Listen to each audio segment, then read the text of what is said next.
the ball came shooting out of the pocket so fast, like the cameras were having a hard time keeping up with it. You're now listening to the Wandering Buffalo podcast with your hosts, Andrew Chang and Justin Goddard.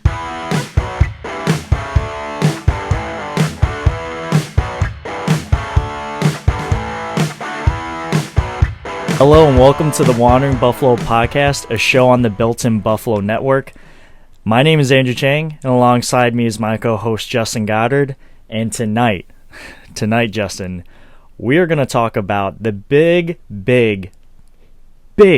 win that the Buffalo Bills had over in Arrowhead Stadium over the Kansas City Chiefs. 38-20. What a pounding, and I'm just so excited and just infatuated that this game ended the way that it did. All the build up to it, and it was just awesome, just to put it out there plainly. We're going to talk about all the highlights and lowlights from, all the position groups, as we always do. But overall, this is going to be a more or less structured episode, and the reason why we do that is because we have a special guest joining us on this show, who I'll get to in a little bit, and she'll join us in just a moment as well. But as always, you can find us on most social media and podcasting platforms by searching up the Wandering Buffalo podcast. And if you don't like our show, hey, there's other amazing content that you can find on the Built-in Buffalo Network. So go ahead and check them out, such as Buffalo on the Brain with Vince Taylor. Great guy there, and I know my guy Justin does some work with him every Monday that episode comes out. So check that out. Before we get into anything, Justin, how does it feel to be wrong? Dude, I love being wrong right now. Just kind of echo what you just said, just all the emotions that go into this win. I mean, it's hands down the most satisfying win that, other than maybe eking into the playoffs, and that was just kind of the emotions of having been out of it for so long. But just this early in the season to kind of feel like we got that hurdle overcome, and it's not this daunting, unmovable force in the Kansas City Chiefs anymore. And, if we play them again in the playoffs, let's do it again. It's not staring at me anymore. So I'm feeling really high this week. I'm trying to find another team in the league that I feel any sort of threat from, and I'm trying not to get too high, but it's not working. Right. And like I said, normally it's just Justin and I on the show, but we have a very special guest joining today's episode, and she'll be here shortly, but her name is Angelina White. She's an admin for Bills Mafia Babes, and if you don't know who Bills Mafia Babes is, you live under a rock, right? So they're a great organization. It started with Kristen Kimmick. You might know her from the AFC Championship game. I believe she kind of went viral for spreading the ashes of her father, I believe, in Arrowhead Stadium during the AFC Championship game, which, very heartwarming, and I felt for her. But anyways, I believe the way that organization started is she kind of was belittled by some other Bills fan on social media platforms and didn't really give her give her ideas and opinions a lot of thought. And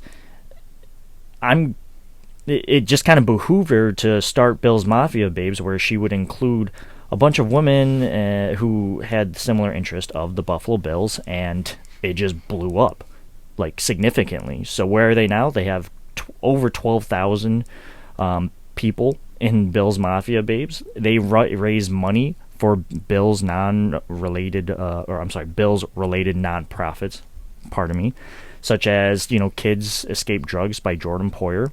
They also do group work with 26 Shirts and Resurgence Brewing Company, such as the Big Berry Bean that just dropped. So you can find that at a local Wegmans near you, which is great. I'm very, very excited to try that out. I was in Buffalo the other day and I couldn't find it, so I was a little bummed out. But in any event, you got to check out Bills Mafia Babes. They're doing great things over there and noble work. So huge stuff.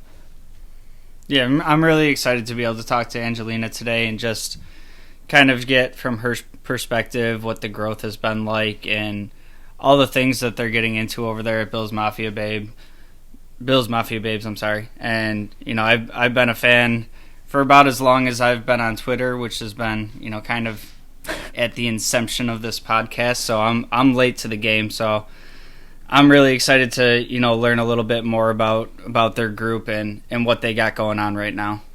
Yeah. And furthermore, she also does a show called The Chop Up with Jay Spence the King. You can always find him on the Buffalo Rumbling Networks. If you know us, you definitely know him. She also does it with Sterling Shepard. No, I'm sorry, Sterling Furrow. Sterling Shepard is the wide receiver. But hey, it wouldn't surprise me if she knew him either. But Sterling Shepard, or Farrell, of the Cover One Network as well. So I love that show. Definitely check that one out. Always on YouTube and on most podcasting platforms. Again, we're going to recap tonight's episode, or we're going to recap the big win that the Bills had over the Kansas City Chiefs. And right off the bat, we put out a poll about how we felt about this team. An overall grade, A, B, C, D. Justin, where do you think most voters put their vote? I'd say probably riding in the A category. Absolutely. Yeah, a lot of people joined with who voted 77%, and no surprise there, especially after a big win against the Chiefs. And it's just awesome. Like, you got that monkey off your back, and I'm at a loss for words, right? It almost feels, I'd imagine this is what it felt like for the Cardinals when they got the Hail Murray play, but that's just the best way I could describe it. I'm just happy, just plain out happy. And joining our show now is Angelina. Angelina, I kind of gave you a intro, or at least the best that I could do. So I explained them. You're an admin for Bills Mafia Babe. I plugged in the chop up that you do with Jay Spence and Sterling Furrow and the founder Kimmy.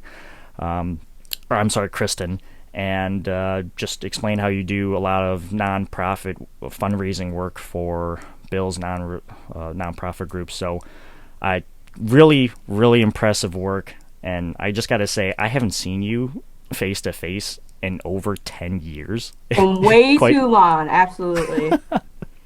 Yeah, and I didn't tell Justin and Jake here, who's our executive producer, how we know each other. I just kept it as a mystery. But we went to high school with each other, but you were a grade above me and went with my brother Chris. So I'm very fortunate to have this connection with you, and I'm so stoked about what you got going on in your life, and you're doing big things with Bills Mafia Babes. And I'm a little bummed out because I was in Buffalo yesterday and I couldn't find the Big Berry Bean. I was a little depressed. Yeah, it's gonna be coming out soon, so it's definitely on tap at Resurgence. And thank you, by the way. I'm so excited to be on here. I know I haven't seen you in so long, but I'm super excited to be here. To be chatting with you guys. But yeah, like you said, Big Berry Bean just came out on Sunday. We had a release party during the Chiefs game, so that was like the best way to enjoy it, was a Bills win, obviously.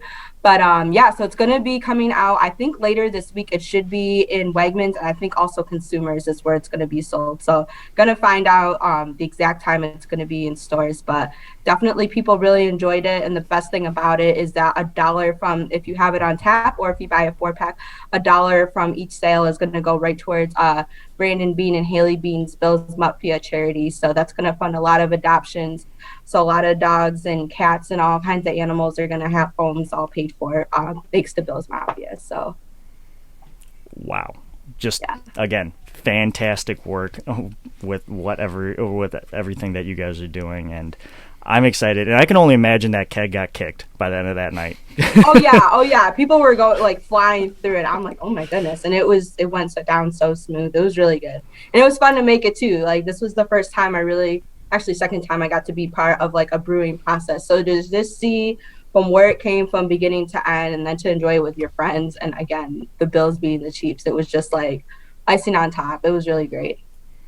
Right. So you came at the perfect time because we're going to start going into this Bills big win against the Kansas City Chiefs. So what we're going to do is we're going to go by position group and just kind of talk about our, best favorite plays, least favorite plays, and just kind of talk about it.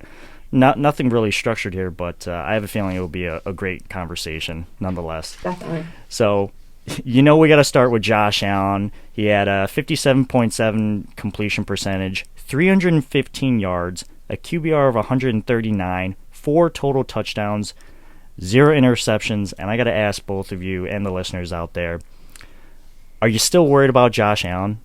I'm not. I'm definitely not. I had that week in there where I had a small amount of concern, but yeah, over the last couple of weeks, he's really eradicated that from me. For sure, and I loved the naysayers out there who said he couldn't play in front of crowds, and he just played in front of the loudest stadium in all of the NFL. Quite literally, people were like, "Oh, he can't play in front of fans," and for all the naysayers out there, I want to thank you. Keep doing what you do because it just clearly just fuels Josh Allen to improve on those imperfections that you like to point out and just makes him become a better player. So thank you so much. Keep it up. So I guess I'll give you my favorite play with Josh Allen, and I'm not going to take the obvious one here, the low-hanging fruit. I'm sure one of you will do it. But I got to go with that touchdown pass to Emmanuel Sanders. He climbs the pocket, throws the perfect throw. Emmanuel Sanders didn't have to do anything except for keep running, and it quite literally just stuck to his hands. It was beautiful, to say the least. So I don't know how you guys feel about that, but that was my personal favorite. Yeah, that one was actually my favorite too. I know you're trying to lead me with the low hanging fruit, but I'll pivot then. Really, any of the strikes to Dawson Knox, I just really love seeing the chemistry that they're building. Mm-hmm. And there was so much conversation in the offseason about is Dawson Knox going to break out? Is he that guy? Should we be looking for his replacement?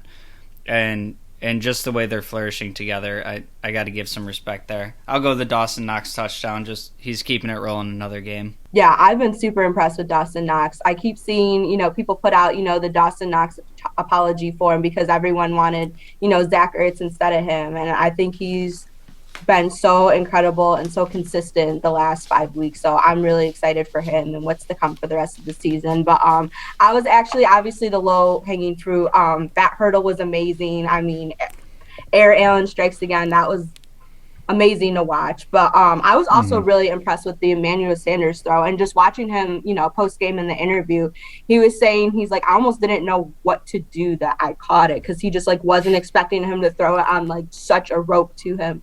So just to hear him say that, and just for him, to praise Josh Allen, and just to say, this kid's special. I played with some really great quarterbacks, but this guy's really special. So I thought that was really cool, and just, kind of, emphasizes just how great Josh has really been.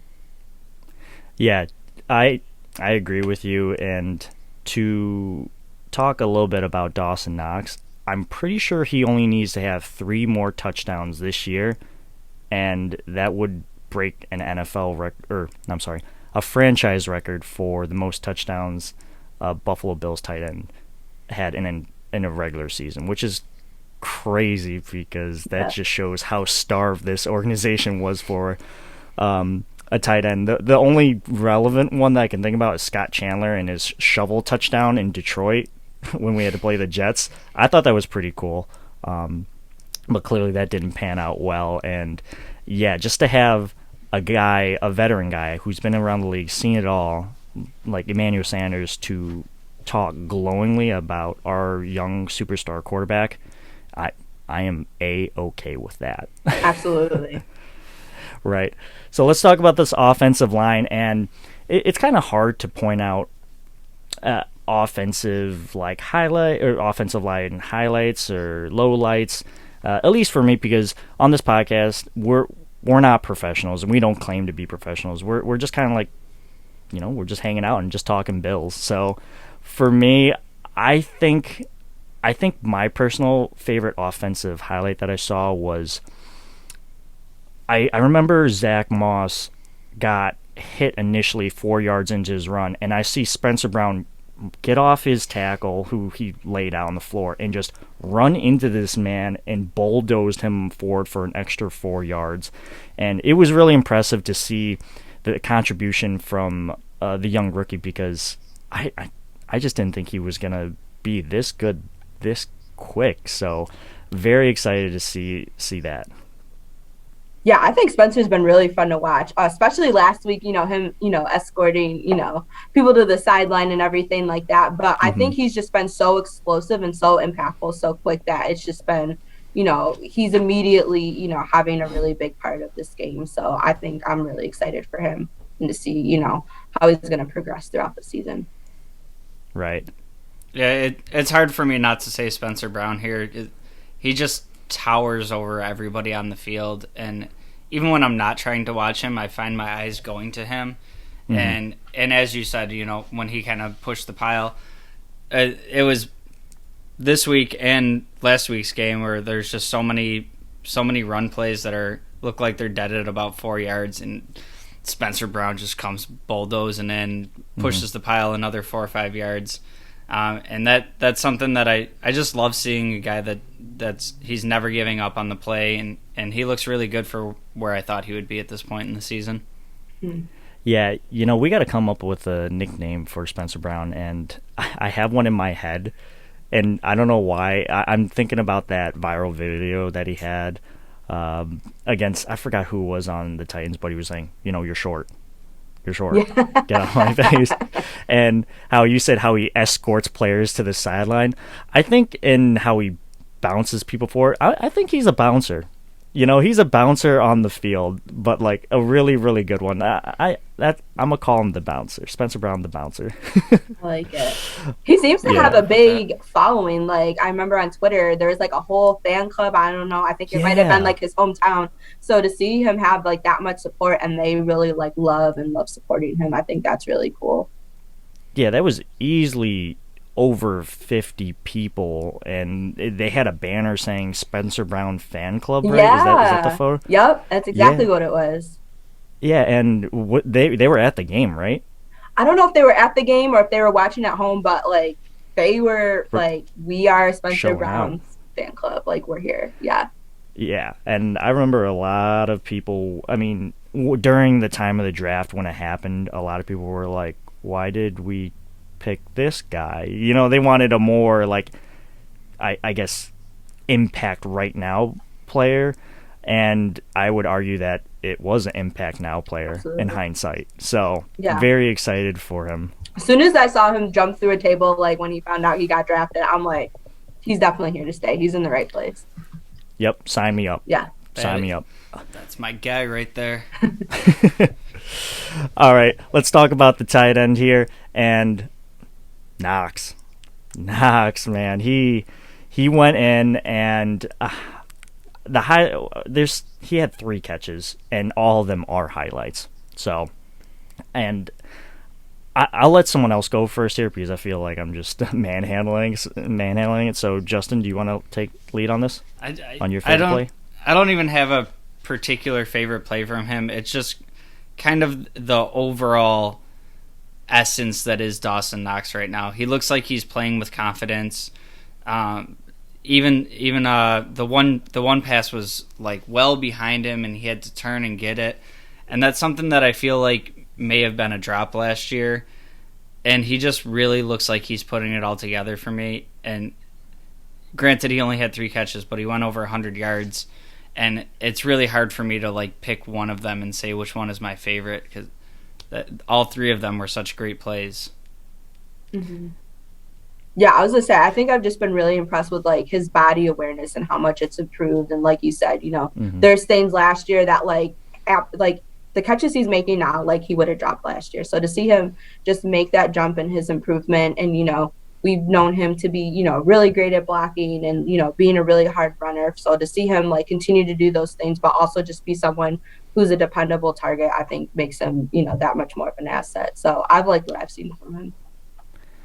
Yeah, and if I had to pick one play that I thought was really impressive, and again, all of them were very impressive by him, it had to be that pass where Allen threw it up, and it felt like a true 50-50 ball, and Knox just took it away from the guy, or maybe he didn't, but it to me in real time, I was like, he just mossed this dude. He was behind, the cornerback was in front of him, and he just went up top and was like, yank, that's mine. Yep. All that to say, I got to ask you guys, do you think the Bills finally have an elite tight end? We put a poll out on Twitter, so I'm curious on where you think the voting lies. I'm a yes. I think he's definitely trending that way. Yep. Yeah, and I would say if you don't agree with me, show me some evidence of this season thus far that points to the contrary. He's definitely showing out, and 83% of the voters would agree with us. 17% say no, and hey, if that's what you believe in, I hope Knox can just keep proving you wrong, and that's perfectly fine by me. So let's move on to these receivers. Angelina, why don't you pick your favorite play out of all the wide receivers? Oh, man. I'm going to keep going back to Emmanuel Sanders. I don't know why, but, like, I remember just, like, literally, like I said at a release party, just, like, jumping and body slamming and, like, high-fiving so many people just from that. Because I just, like, saw it, and I'm like, is he actually going to catch that? And to see him, like, actually do it and to make it. And that was, like, incredible to me. So I was really impressed with him. And then just overall this year, I think he's been such an asset in the locker room, just from a leadership perspective, but also just to have someone who, who's been to the Super Bowl, who knows what's expected, who's been in those shoes before. I think that's really, beneficial to Josh and the offense to have someone like that there. So I'm really happy with how he's done this season. He's killing it out there. Yeah, I'd agree. The loss of John Brown when it first came, when the news broke through, I was pretty upset. I was sad. Yeah, I love Smoke. I love for Smoke. Sad. I think he is signing with the Broncos to their practice squad. So really? Back in the NFL, yep. Hey, good for him. I was pretty taken back, and I guess it just showed Brandon Beane made the right move at the right time, because he signed with Oakland in the offseason, and then he couldn't make that team, and Zay Jones made that team. So no shade towards Zay Jones, but I think John Brown, if you couldn't beat out Zay Jones, then that's just saying something. You might have lost a step.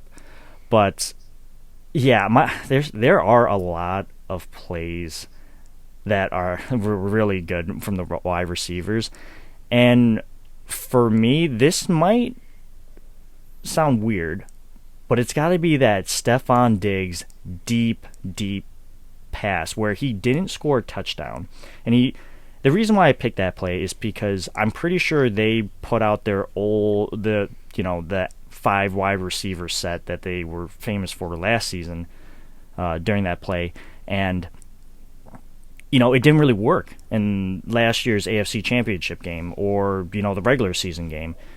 And then you saw it work this play, which gave me, it made me feel good. And you could tell that when Stephon Diggs caught it, he looked around and, he was like, oh, I'm open. And he was trying to get into the end zone, but unfortunately, I think he was trying to turn his body, and he had to, you saw his body jerk a little bit, which ultimately slowed him down, and Sorensen was able to tackle him. So I take a lot of upside out of that play, even though it didn't give us points at the end of the day. Mm-hmm. Yeah, those are my first 2 picks, and it's really hard for me to go away from the Emmanuel Sanders one. It was like the ball came shooting out of the pocket so fast, like the cameras were having a hard time keeping up with it, and it's just on Sanders. But my pick was that Stephon Diggs one, and that one, for me, it was kind of seeing with all the pieces that we're integrating into the offense and getting the run game going and getting the tight ends going, Stephon Diggs has had good games, but they haven't been like super bananas games. And it was really fun for me just to see him coming free down the middle of the field and just thinking forward of like what that could mean to our offense if you really have to respect Knox and you really have to respect Sanders, like the down the line, what that can mean for what Diggs is able to do against teams. So that one was my pick for that reason. Mm-hmm. Right, and it feels like they want more from Diggs. And I understand. He set the bar really, really high last year. Prolific style player and quite literally historic style player for the Bills at wide receiver, which they've never had before.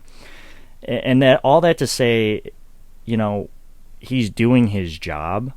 And although the numbers aren't there right now, he's still projected to be over 1,000 yards this season, which is really, really good. Before then, I think the last 1,000-yard receiver we had was John Brown when he first came, and then you saw John Brown's production just kind of fall off a cliff. So I think Stephon Diggs has proven that he's a consistent weapon in this offense, and if he's not getting the ball, he's opening up other avenues for the other weapons in this offense. So really good player, in my opinion. Mm-hmm. So let's talk about the running backs, and yeah, there are some good plays out of the running game, and there was a clear emphasis. It was definitely a more balanced attack against the Chiefs.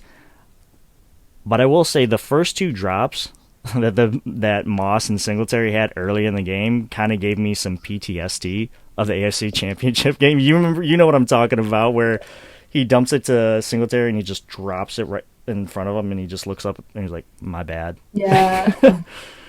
Oh, so rough. I'll let you kick this one off. What was your favorite rushing play? Oh man. I don't even think I have one, honestly. I think I've just been really, in general, just like how Zach Moss has been running. I think he's been like improving, like ever since the Dolphins game. I feel like that was like the game that like things like really clicked from him. You kind of saw him, have some mistakes, and then Coach McDermott kind of gave him the chance to like redeem himself. And I feel like from that moment on, he has just been like powering through people, and I think he's been doing a great job out there. So I would say he's probably my favorite running back right now. Obviously I love Singletary, and he's really shifty and can dance and move through. But I think Moss is just he's been really the power runner that we've been needing. Yeah, and great point out there in terms of the Miami game, because we saw last year when he fumbled on the 1-yard line on Monday Night Football against the 49ers, you didn't see Moss again, right? But this year in that Miami game, he fumbled, and McDermott was like, "Hey, go back out there, prove yourself." And we know he was playing with a heavy heart with the passing of his aunt, and really touching stuff, and you didn't find out about that until after the game, which at the end of the day, these players are human.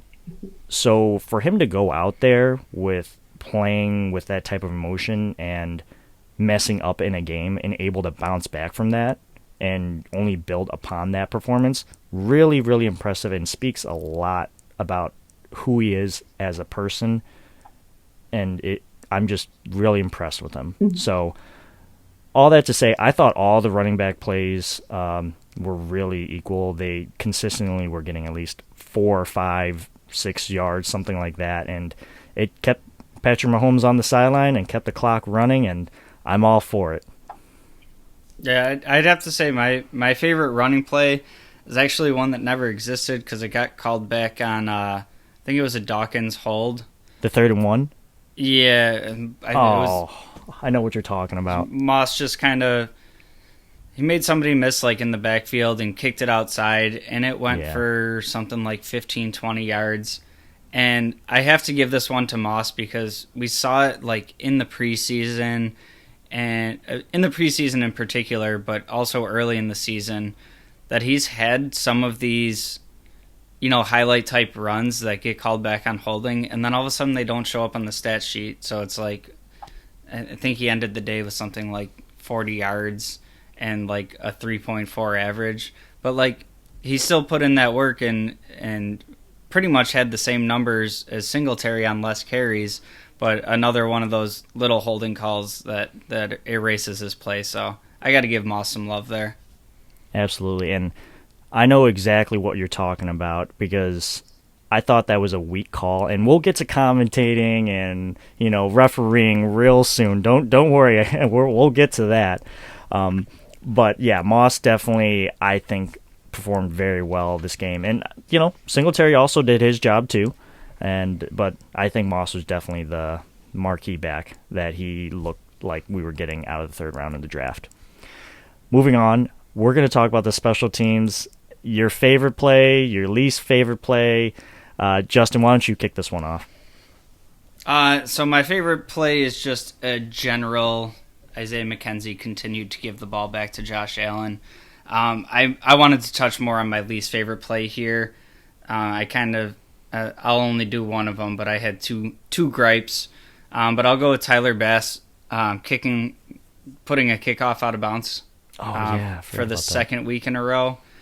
Not something that ended up really obviously hurting us in either game, but it's just one of those little things that, they get the ball at the 40-yard line. They got 20, 30 yards till they're in field goal range. So that's something that, while it seems small in the details, it's something that I would really like to see go away. Yeah. My favorite play is when it was a punt, and Saran Neal was a gunner on it, and you saw 3 Chiefs players just on him, and he tweeted out later, he was like, tell me somebody got that snapshot on him.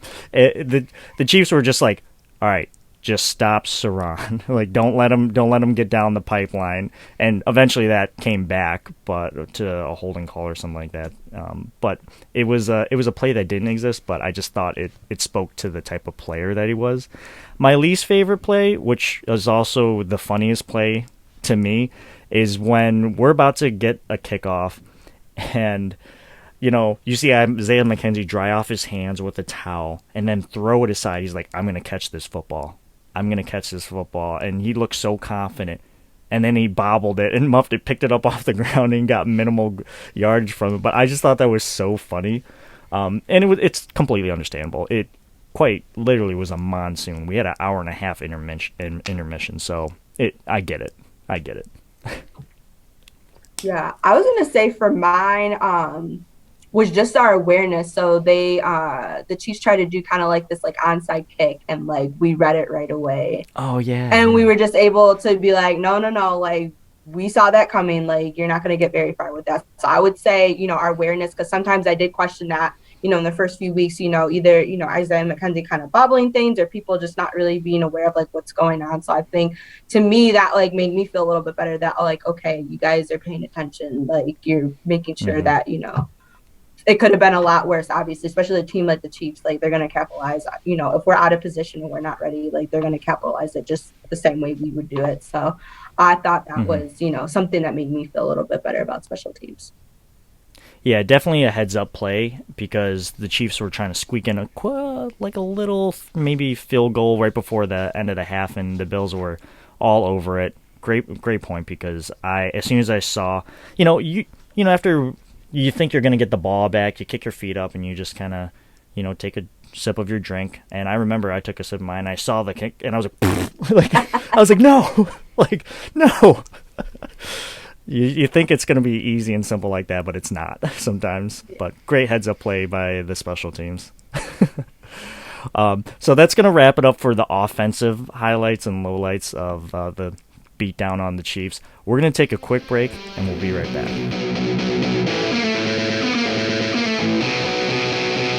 Welcome back, everyone. We're going to wrap up this episode by talking about the defense, and I'm just going to give you some general stats here. 69 tackles, 50 solo tackles, 2 sacks, 3 tackles for loss, 8 QB hits, 4 pass breakups, and 20 points allowed. And I have that bolded because you held the Chiefs to 20 points.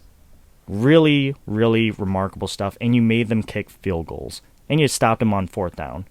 So we're just going to continue the theme here by talking about this defensive line.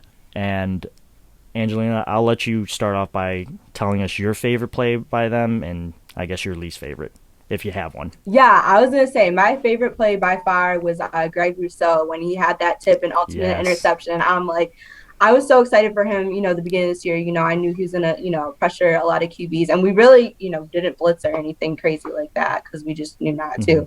But I think just his awareness and just how long his arms are. I've actually seen him in person, and he is a large man. So to just, see his size be utilized and for him to just, pick up on those, mistakes from Mahomes and ultimately get a turnover out of it, I think was really great. And I think just in general, the defense did a really good job getting turnovers. I kind of said in the chop up on Saturday that I think that was going to be the biggest thing for our defense, because looking back to week 1 when we lost against Pittsburgh and, they're kind of trying to talk to them, hey, like when you were struggling, like what was going on out there? And I want to say it was Jordan Poyer was just like, just the inability to make turnovers. Like we just almost like didn't know what to do and we were getting really stumped. So I thought, that was going to be huge going into, this week with the Chiefs is like, that's going to be huge is to just get those turnovers, make sure we get the ball back to Josh and ultimately just have possession of the ball, more than they do. So I thought they did a really great job with that. And like I said, I'm just so impressed with them. Yeah. Justin? Well, I think that's the very obvious one. Definitely would be my pick, and I don't want to keep piggybacking off of other picks. So I had it was a play where Patrick Mahomes actually broke the pocket and ran for a first down. So it's kind of a weird favorite play. But I remember this play. Justin Zimmer was chasing him in the pocket, and we saw times in the game where we had like Jordan Poyer in a foot race with Patrick Mahomes and losing the foot race. And I just remember this play, and Zimmer's all the way from the backfield just haul ass and after Mahomes, and he gets there like right as the play is ending anyways. But I think Justin Zimmer's kind of gets lost in the mix with all these talented young players that we have. That dude just, he's so fast, and he goes out there and every single play that he's on the field, he's just going 100 miles an hour. And yeah, I got to give that man some credit. Definitely. I guess for me, and I would say Boogie Basham, he was a healthy scratch all throughout this year except for last week and this week. But he makes the most of his opportunities out on the field. He's got a motor that keeps going, and I'm pretty sure he got a sack during this game, if I'm not mistaken, or played a factor into one. And I just think that if we can get this return on investment on Boogie right now, and if it can grow into something bigger, we might be talking about the biggest steal of the draft. So I'm really happy with what I saw with Boogie and how he doesn't give up on a play no matter what. And I don't really have a least favorite play, and it kind of almost feels nitpicky if we pick one, right? So after such a dominant win. So we might not say anything for least favorite plays, but hey, we're just telling you how we feel. And I don't really have anything to point to where I'm like, hey, you guys didn't do a good job here, because overall, great team win.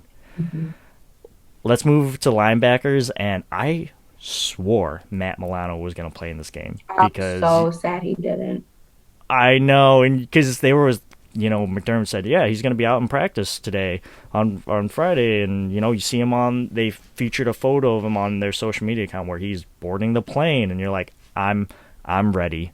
I'm ready for Milano to come out here. But it's AJ Klein who actually takes the starting job, and I don't have any least favorite plays out of linebackers, and my favorite play by linebackers is every AJ Klein tackle. And I say that because I was very worried about him playing this game, but he did perfectly fine. And he did exactly what the Bills asked him to, and he contributed to a Bills win.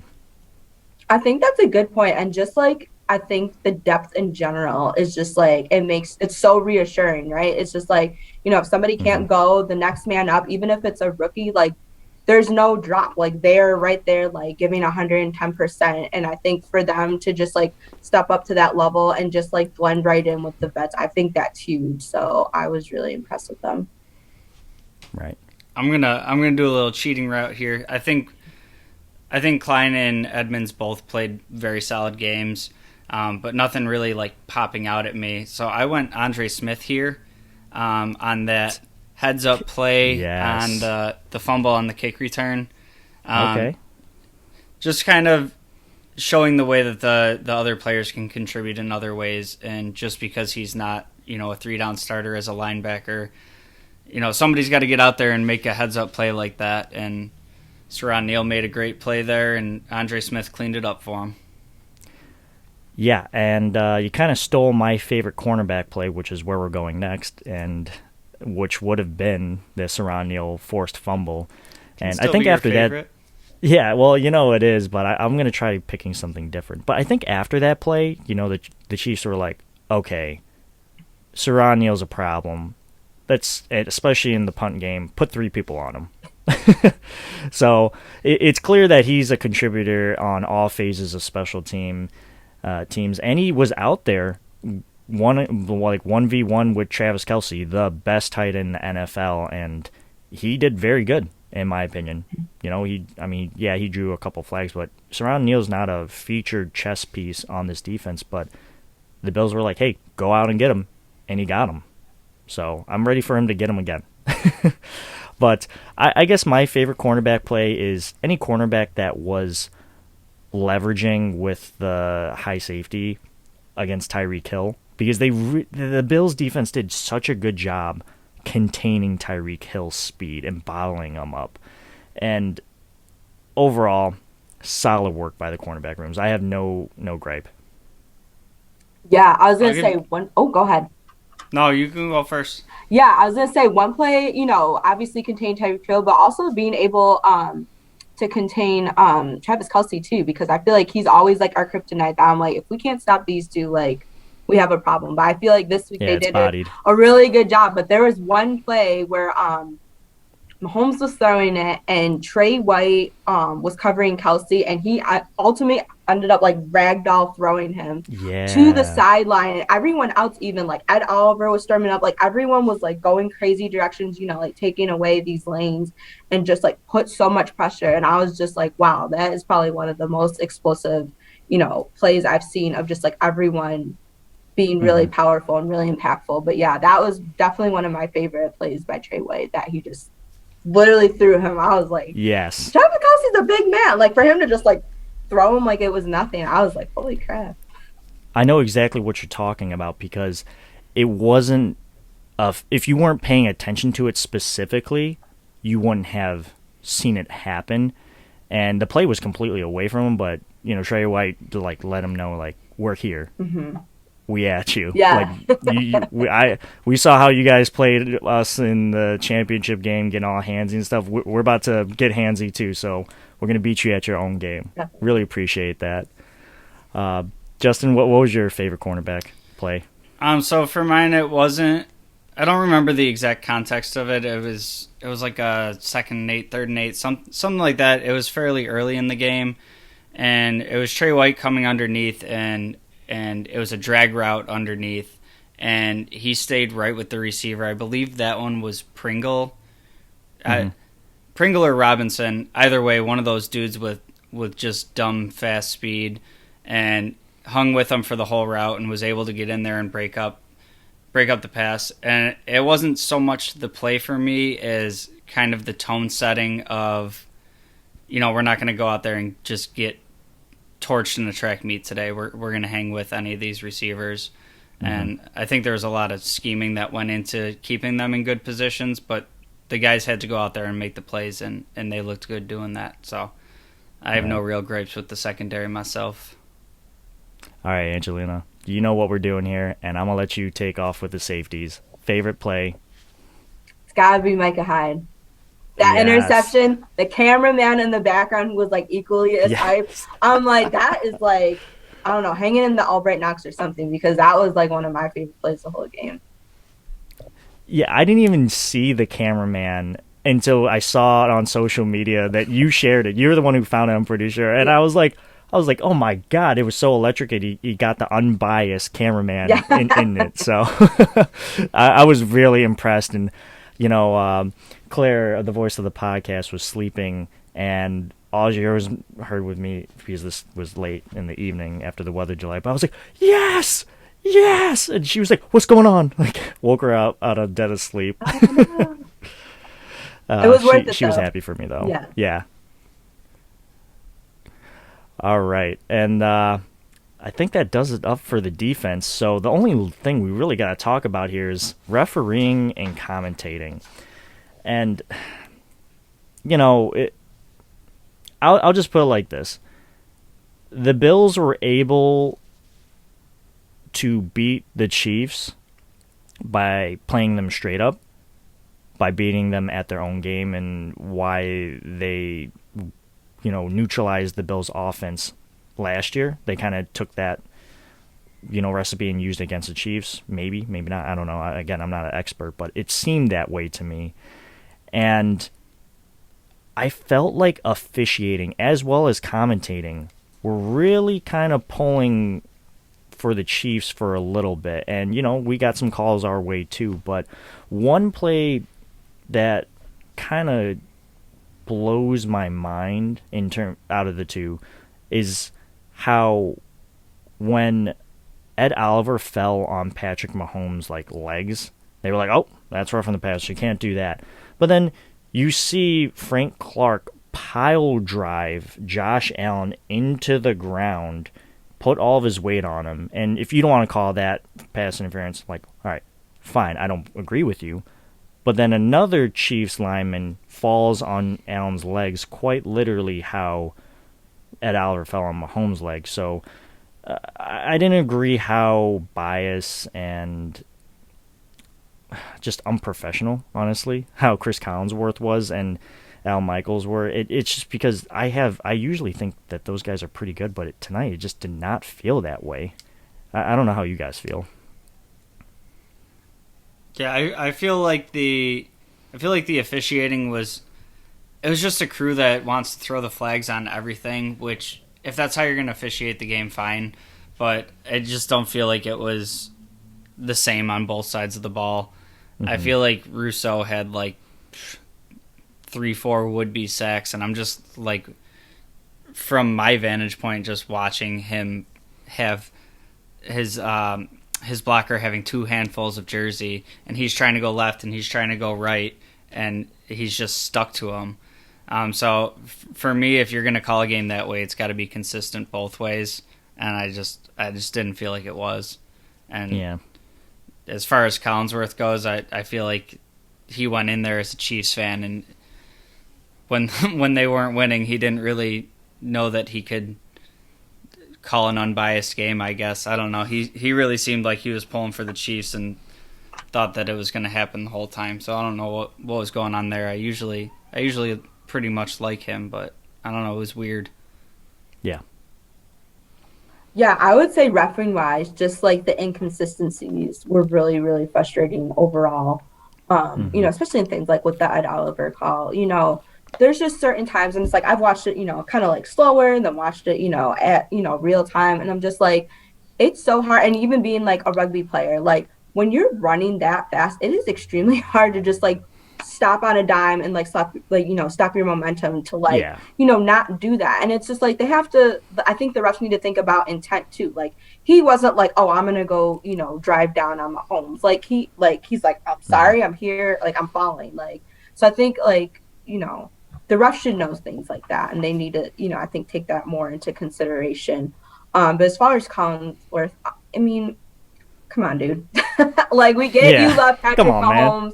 We get you love the Chiefs, but it's just at the end of the day, you're a professional. You should be prepared for both teams, not just, loving on one side. So I think that kind of, and I know we're not the only ones that have had that opinion. That it's pretty widespread. That it's just hey, man, you need to be better prepared for, games like this. Like, even if you didn't think that, Buffalo was going to come out on top, like, you should still be just as prepared as you were for the Chiefs. Yeah. And I guess that leaves the spotlight player of the game. So for me, it's got to be Knox. He's just ascending. He's doing great. That's it. I don't have much else to say. We've already talked about him earlier in this episode. He's doing fantastic. So it's Knox for me, but it's a close second for Hyde. I'm taking Rousseau this week. Everybody's saying, he's a project player. Maybe you'll see returns in 2-3 years, and I started buying into that. And he had a great game, and it doesn't all show up on the stat sheet, but 5 games into his NFL career, he's got an interception as a defensive end. I'll take it. Mm-hmm. I'm going to go with Josh Allen. I think he had a lot of pressure on him this week. Can he play in a big marquee game? Can he beat Patrick Mahomes and, the Chiefs? So I think this was a huge game for him. I think it was a statement game for him. People kind of argue that, but I absolutely think it was a statement game for Josh and the Bills. So I think he did great, showed off his athleticism. I'm just really proud of him and how he's progressed as a quarterback. Yeah, all great choices and a lot of tough choices because the team just did well, and that's a great problem to have. Anyways, before we wrap up this episode, I got to ask you guys, what's your peanut butter to jelly ratio? I eat a peanut butter and jelly every single day, and I thought that was weird how the broadcasting was like, all right, well, we don't got much to talk about. How about your peanut butter jelly ratio? I'm just kidding. We don't have to get into that, but the clear answer is, 60-40 peanut butter to jelly, in my opinion. Anyways, that's going to... Anyways, 50-50. Yeah. Solid 50-50. Yeah, solid 50-50. All right. Justin, go ahead, chime in. 70-30. Give me all the extra peanut butter I want. All day long. Love it. Well, hey, to each his own, and I'm cool with it. All right. Anyways, that's going to wrap up tonight's episode. Angelina, thank you so much for joining our show. It's been far too long, and such a great experience with you being on the show, and you're doing great work over at Bills Mafia Babes, and great community work as well. And I'm just happy for you and with everything that you're doing. Thank you so much. I'm so glad I got to be here. I had a blast with you guys tonight, so I love what you guys are doing, and thank you so much for having me. Yeah. Anyways, go ahead and like, comment, subscribe, and review our podcast as well as other amazing shows that you can find on Built-In Buffalo Network. We're always looking for great guests on our show, such as Angelina herself. So if you're interested, feel free to reach out to us on our social media platforms by searching the Wandering Buffalo Podcast. Justin, Angelina, where can the people find you? I'm always at JGads22. Angelina, tell the people where they can find you. Yeah, so I'm on Twitter at BillsBabe716. That's where I am on Twitter. And you can always find me by searching 2 Changs. That's going to do it for tonight's episode. Take care, everyone. Enjoy this Bills dub. Let's get after the Titans. Go Bills. Go Bills.